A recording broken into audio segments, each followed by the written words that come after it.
Some scandals are so massive that they're simply hard to believe.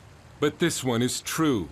As many as 1 million white English children may have been the victims of Muslim rape gangs, better known as grooming gangs, in towns up and down Great Britain.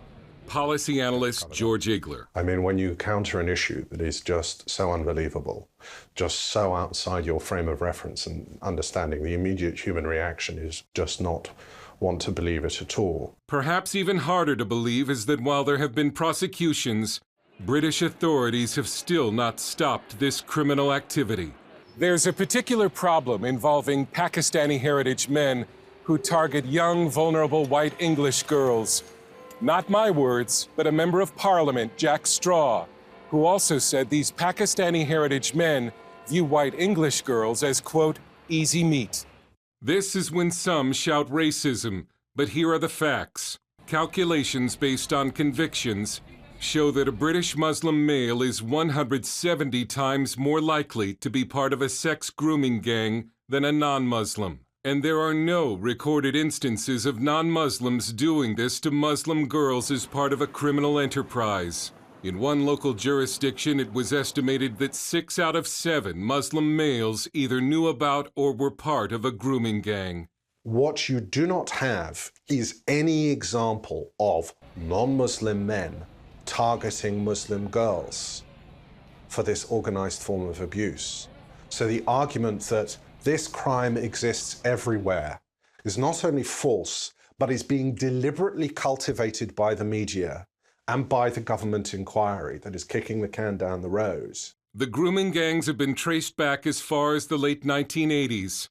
At-risk white English girls, often from broken homes and some as young as 9 years old, were wooed or groomed by teenage Muslim boys called Romeos, and even by groups of Muslim men who hung around school gates.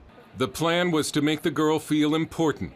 She was given gifts and drugs, but she was being groomed to be a drug-addicted prostitute. Then came the gang rapes. The girls were threatened with death if they tried to flee. It's not just sexual abuse. It is unspeakable levels of violence, victims being raped with knives, victims being raped with bottles, victims having their tongue nailed to tables. These are sometimes girls who are being picked up from children's homes on a Friday, are being raped during the course of the weekend by hundreds of men, and then returned with bleeding groins back to the children's homes on a Monday morning, and they don't do anything about it at all. Christine's goddaughter was preyed on by the grooming gangs and is helping girls through the group Women Against Grooming. They pulled up by the side of her in cars. They tried to get her in the car. They were talking to her, come on, come with us, we'll take you here, we'll take you there. Were you saying that the authorities make it sound like it's the English girl's fault? Yeah, or the parents' fault. It's your fault because you haven't got control of your child. If you are a young English girl, particularly between the ages of 9 and 14, and you find yourself subject to the perversions of Muslim men, you effectively exist in a country where the forces of law and order don't exist at all. Stephen Lennon, also known as Tommy Robinson, former leader of the English Defence League, was just a young boy in the town of Luton when he learned a family member had been victimized by a grooming gang. My cousin was raped and she was found naked running from the Muslim community, aged 13. The police wouldn't help. All the police would say is she's a drug addict. She was a drug addict because they got her hooked on drugs after grooming and raping her. Some say grooming gangs originate from a particular region of Pakistan, but others point out that the Quran encourages Muslims to take enemy women as sex slaves, and that Muhammad had sex with a 9-year-old wife. ISIS defends sexual slavery as Islamic, saying enslaving the families of the infidels and taking their women as concubines is a firmly established aspect of the Sharia, or Islamic law. The reason these crimes were covered up and continue to this day is political correctness. No one wanted to be called a racist.